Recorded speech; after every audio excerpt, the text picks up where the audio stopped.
नमस्कार दोस्तों, take IAS के चैनल में आप सभी का दोबारा से स्वागत है। हम ज्योग्राफी के एनसीईआरटी बुक के कक्षा 6 के 4 टॉपिकों को पढ़ चुके हैं। ये हमारा 5वां टॉपिक है, पृथ्वी के प्रमुख परिमंडल। आज इसके प्रश्नों को हम लोग देखने जा रहे हैं। तो पहला सवाल है, जलमंडल में जल की कौन सी अवस्थाओं को सम्मिलित किया जाता है? इसके ऑप्शंस है जल, बर्फ, जल वाष्प, उपयुक्त सभी। इसके सही जवाब है ऑप्शन डी। पृथ्वी के एक बहुत बड़े भूभाग पर जल पाया जाता है जिसे जलमंडल कहा जाता है। जलमंडल की जल की सभी अवस्थाएं जैसे बर्फ, जल, जल वाष्प सम्मिलित है। अगला सवाल है, जैव मंडल के अंतर्गत कौन से परिमंडल शामिल है? स्थल मंडल एवं जल मंडल, जल मंडल एवं वायुमंडल, स्थल मंडल एवं वायुमंडल, स्थल मंडल, जल मंडल एवं वायुमंडल। इसका सही जवाब है ऑप्शन डी। आइए इसकी व्याख्या को एक बार देख लेते हैं। पृथ्वी का वह सीमित क्षेत्र जहाँ तीनों परिमंडल एक दूसरे के संपर्क में आते हैं जैव मंडल कहलाता है। इसी परिमंडल में सभी प्रकार के जीव पाए जाते हैं, अतः यह सबसे महत्वपूर्ण है। पृथ्वी के ये तीनों परिमंडल आपस में पारस्परिक क्रिया करते हैं तथा एक दूसरे को किसी न किसी रूप से प्रभावित करते हैं। अगला सवाल है, विश्व का सबसे ऊंचा शिखर कौन सा है? Kilimanjaro, mount Everest, K2, Kanchenjunga. इसका सही जवाब है माउंट एवरेस्ट। आइए इसकी व्याख्या देख लेते हैं। स्थल की ऊंचाइयों को समुद्र तल में मापा जाता है। विश्व का सबसे ऊंचा शिखर है माउंट एवरेस्ट, जो समुद्र तल से 8848 मीटर ऊंचा है। दूसरा है K2, गॉडविन ऑस्टिन, जो समुद्र तल से 8611 मीटर ऊंचा है। और तीसरा है कंचनजंगा, जो समुद्र तल से 8556 मीटर ऊंचा है। अगला सवाल है, विश्व का सबसे गहरा भाग किस महासागर में स्थित है? प्रशांत महासागर, अटलांटिक महासागर, हिंद महासागर और आर्कटिक महासागर। इसका सही जवाब है प्रशांत महासागर। व्याख्या देखते हैं इसकी। विश्व का सबसे गहरा भाग प्रशांत महासागर का मेरियाना गर्त है, जिसकी गहराई 11,022 मीटर है, जो कुछ स्रोतों में 11,033 मीटर भी मिलती है। अगला सवाल है, निम्नलिखित में से पृथ्वी के महाद्वीपों का आकार सही क्रम में सजाएं। एशिया, अफ्रीका, अंटार्कटिका, उत्तरी अमेरिका, दक्षिण अमेरिका। एशिया, उत्तर अमेरिका, दक्षिण America, Africa, Antarctica. Asia, Africa, उत्तर अमेरिका, दक्षिण America, Antarctica. Asia, Antarctica, Africa, उत्तर अमेरिका, दक्षिण अमेरिका। तो इसका सही क्रम है ऑप्शन सी, एशिया, अफ्रीका, उत्तर अमेरिका, दक्षिण अमेरिका, अंटार्कटिका। आइए इसकी व्याख्या देखते हैं। ऑप्शन सी इसका सही जवाब है।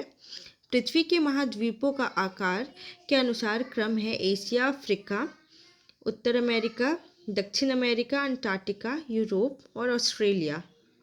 अगला सवाल है, एशिया तथा यूरोप को अलग करने वाली स्थलीय संरचना में शामिल है यूराल पर्वत, यूराल नदी, जूरा पर्वत। इसके ऑप्शंस को देखते हैं। केवल एक, केवल दो और तीन, केवल एक और दो और उपयुक्त सभी। इसका सही जवाब है ऑप्शन सी, यूराल पर्वत और यूराल नदी। आइए इसकी व्याख्या को देख लेते हैं। यूरोप और एशिया एक ही भूभाग के रूप में दिखाई पड़ते हैं, जो यूराल पर्वत और यूराल नदी के द्वारा एक दूसरे से अलग होते हैं। पर व्यवहारिक रूप से यूरोप और एशिया को दो अलग महाद्वीप ही समझा जाता है। यूरोप एवं एशिया को संयुक्त भूभाग को यूरेशिया कहा जाता है। अगला सवाल है, वह कौन सा महाद्वीप है जिससे होकर कर्क रेखा, मकर रेखा और विषुवत वृत्त तीनों गुजरते हैं? इसका सही जवाब है अफ्रीका। अफ्रीका एशिया के बाद विश्व का दूसरा सबसे बड़ा महाद्वीप है। यही एक ऐसा महाद्वीप है जिससे होकर कर्क रेखा, मकर रेखा, विषुवत वृत्त गुजरती है। विषुवत वृत्त या 0 डिग्री अक्षांश इस महाद्वीप के लगभग मध्य भाग से होकर गुजरती है। अगला सवाल है, एशिया को अफ्रीका से अलग करने वाली नहर का क्या नाम है? पनामा नहर, स्वेज नहर, कील नहर और शू नहर। इसका सही जवाब है स्वेज नहर। इसकी व्याख्या को देखते हैं। मिस्र के सिनाई प्रायद्वीप में बनाई गई स्वेज नहर विश्व की सबसे बड़ी कृत्रिम नहर है। यह नहर भूमध्य सागर को लाल सागर से जोड़ती है तथा एशिया महाद्वीप को अफ्रीका महाद्वीप से अलग करती है। 1869 में इस नहर को जहाज़ों के आवागमन के लिए खोल दिया गया, जिसके कारण यूरोप और एशिया के बीच की दूरी काफ़ी कम हो गई। अगला सवाल है, उत्तर अमेरिका तथा दक्षिण अमेरिका महाद्वीप किस देश में मिलते हैं? इसके ऑप्शंस हैं Panama, Costa Rica, Nicaragua, Honduras. इसके सही जवाब है पनामा।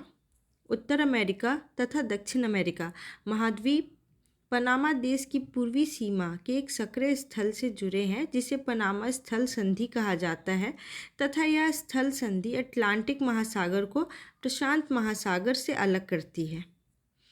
अगला सवाल है, दक्षिण अमेरिका महाद्वीप के संदर्भ में नीचे दिए गए कथनों पर विचार करिए।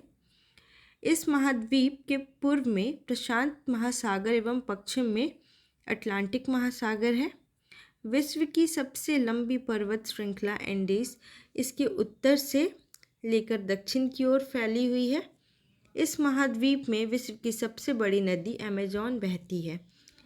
इसमें से हमें सत्य कथन को चुनना है। केवल 1, 2 और 3, केवल 1 और 3 और उपयुक्त सभी। आइए इसका सही जवाब देखते हैं। इसका सही जवाब है 2 और 3। कथन 1 असत्य है। दक्षिण अमेरिका महाद्वीप के पूर्व में अटलांटिक महासागर है और पश्चिम में प्रशांत महासागर है। इस महाद्वीप का अधिकांश भाग दक्षिण गोलार्ध में स्थित है, जबकि कथन 2 और 3 सत्य है। अगला सवाल है, किस महाद्वीप को द्वीपीय महाद्वीप कहते हैं? उत्तर अमेरिका, अंटार्कटिका, यूरोप और ऑस्ट्रेलिया। इसका सही जवाब है ऑप्शन डी, ऑस्ट्रेलिया। आइए इसकी व्याख्या को देखते हैं। ऑस्ट्रेलिया महाद्वीप को द्वीपीय महाद्वीप कहा जाता है। यह चारों तरफ से महासागरों तथा समुद्रों से घिरा हुआ है। ऑस्ट्रेलिया विश्व का सबसे छोटा महाद्वीप है, जो कि पूरी तरीके से दक्षिणी गोलार्ध में स्थित है। अगला सवाल है, अंटार्कटिका महाद्वीप के संदर्भ में नीचे दिए गए कथनों में से कौन सा सत्य है? दक्षिणी ध्रुव इस महाद्वीप के पूर्वी किनारे पर स्थित है। यहाँ किसी भी प्रकार का स्थायी मानव निवास नहीं है। इसके कूट ऑप्शंस को देखते हैं। केवल 1, केवल 2, केवल 1 और 2 दोनों, ना तो 1 ना ही 2। इसमें हम लोग को सत्य को ढूंढना है, तो इसका आंसर हो जाएगा केवल 2। आइए इसकी व्याख्या देखते हैं। अंटार्कटिका एक बहुत बड़ा महाद्वीप है, जो कि दक्षिणी गोलार्ध में स्थित है। दक्षिणी ध्रुव इस महाद्वीप के मध्य में स्थित है, इसलिए कथन 1 असत्य हो जाता है। चूँकि यह दक्षिणी ध्रुव क्षेत्र में स्थित है, इसलिए यह हमेशा मोटी बर्फ की परतों से ढका रहता है, इसलिए यहाँ स्थायी मानव निवास नहीं पाया जाता है, इसलिए कथन 2 सत्य हो जाता है। अगला सवाल है, आकार के आधार पर महासागरों का सही कर्ण कौन सा है? प्रशांत महासागर, हिंद महासागर, अटलांटिक महासागर, दक्षिण महासागर और आर्कटिक महासागर। तो इसका सही जवाब है ऑप्शन डी, प्रशांत महासागर। उसके बाद हो जाएगा अटलांटिक महासागर, उसके बाद हो जाएगा हिंद महासागर, उसके बाद दक्षिण महासागर और सबसे लास्ट में आर्कटिक महासागर। आइए इसकी व्याख्या देख लेते हैं। विशाल जलाशय जो महाद्वीपों के द्वारा एक दूसरे से अलग है, महासागर कहलाते हैं। आकार की दृष्टि से उनका क्रम है प्रशांत महासागर, अटलांटिक महासागर, हिंद महासागर, दक्षिण महासागर तथा आर्कटिक महासागर। अगला सवाल है, नीचे दिए गए कथन किस महासागर से संबंधित है? यह महासागर पृथ्वी के 1/3 भाग पर फैला है, अर्थात इसका क्षेत्रफल सभी महाद्वीपों के कुल क्षेत्रफल से भी बड़ा है। यह अन्य महासागरों की अपेक्षा अधिक गहरा है। इस महासागर के एक ओर एशिया और ऑस्ट्रेलिया महाद्वीप है और दूसरी ओर उत्तर और दक्षिण अमेरिका महाद्वीप है। आइए इसका सही जवाब देखते हैं। इसका सही जवाब है प्रशांत महासागर। प्रशांत महासागर सबसे बड़ा महासागर है। पृथ्वी का सबसे गहरा भाग मेरियाना गर्त प्रशांत महासागर में ही स्थित है। अगला सवाल है, नीचे दिए गए कथन एवं कारण पर विचार करिए। कथन है, अटलांटिक महासागर की तटरेखा पोताश्रय एवं पत्तनों के निर्माण के लिए आदर्श स्थिति रखती है। इसका कारण है, अटलांटिक महासागर की तटरेखा सीधी एवं चौड़ी है। इसका सही जवाब है ऑप्शन सी, ए सही है लेकिन आर गलत है। अटलांटिक महासागर विश्व का दूसरा सबसे बड़ा महासागर है। अटलांटिक महासागर की तटरेखा बहुत अधिक दंतुरित है। यह अनियमित एवं दंतुरित तटरेखा प्राकृतिक पोताश्रय एवं पत्तनों के लिए आदर्श स्थिति है। व्यापार की दृष्टि से यह सबसे व्यस्त महासागर है। अगला सवाल है, नीचे दिए गए कथन एवं कारण पर विचार करिए। पृथ्वी के तापमान में वृद्धि को भूमंडलीय तापन कहते हैं। यह कार्बन डाइऑक्साइड की मात्रा में की वृद्धि से हो रही है। ये दोनों ही कथन सही है। इसकी व्याख्या को देख लेते हैं। इसका सही जवाब ऑप्शन ए है। ए और आर दोनों सही है। आर ए की सही व्याख्या करता है। कार्बन डाइऑक्साइड वायु का एक महत्वपूर्ण घटक है। कार्बन डाइऑक्साइड की मात्रा में वृद्धि के कारण पृथ्वी के तापमान में लगातार वृद्धि हो रही है। इसे ही हम लोग भूमंडलीय तापन कहते हैं, जिसको हम लोग ग्लोबल वार्मिंग भी बोलते हैं इंग्लिश में। नीचे दिए गए युग्मों को सम्मिलित करिए। प्रशांत महासागर, अटलांटिक महासागर, हिंद महासागर, आर्कटिक महासागर। इनको हम मैचिंग करना है एक दूसरे के साथ। प्रशांत महासागर ये वृत्ताकार है। अटलांटिक महासागर अंग्रेजी भाषा के अक्षर एस आकार के समान होती है। हिंद महासागर त्रिभुजाकार आकृति की होती है और आर्कटिक महासागर उत्तरी ध्रुव के चारों ओर होती है। इसका सही जवाब है, देखते हैं। इसका सही जवाब होगा ऑप्शन बी।